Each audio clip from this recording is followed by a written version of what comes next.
झारखंड के मुख्यमंत्री हेमंत सोरेन ने वर्ल्ड इकोनॉमिक फोरम में भारतीय उद्योग परिसंघ की ओर से आयोजित उच्च स्तरीय राउंड टेबल मीटिंग में भाग लिया।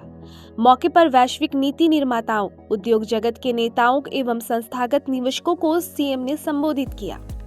उन्होंने कहा कि झारखंड केवल खनिजों और प्राकृतिक संसाधनों का निर्यातक राज्य बनकर नहीं रहना चाहता। राज्य सरकार का लक्ष्य संसाधनों के मूल संवर्धन, सतत औद्योगिकरण और जन केंद्रित विकास की दिशा में आगे बढ़ाना है, जिससे झारखंड के लोगों को प्रत्यक्ष लाभ मिले। मुख्यमंत्री ने राज्य सरकार की उन पहलों का उल्लेख किया जिनके माध्यम से खनिज आधारित डाउनस्ट्रीम उद्योगों, नवीनीकरणीय ऊर्जा, हरित प्रौद्योगिकी और मानव संसाधन विकास के जरिए रोजगार सृजन को बढ़ावा दिया जा रहा है। उन्होंने आर्थिक विकास के साथ पर्यावरणीय एवं सामाजिक संतुलन बनाए रखने की आवश्यकता पर जोर दिया।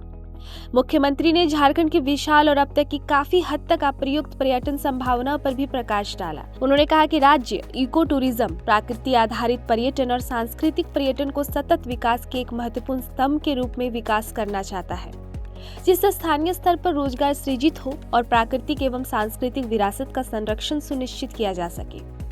दीर्घकालिक विकास दृष्टि को दोहराते हुए मुख्यमंत्री ने वैश्विक निवेशकों और साझेदारों को जिम्मेदार खनन तथा पर्यटन अवसंरचना के क्षेत्र में झारखंड के साथ सहयोग के लिए आमंत्रित किया।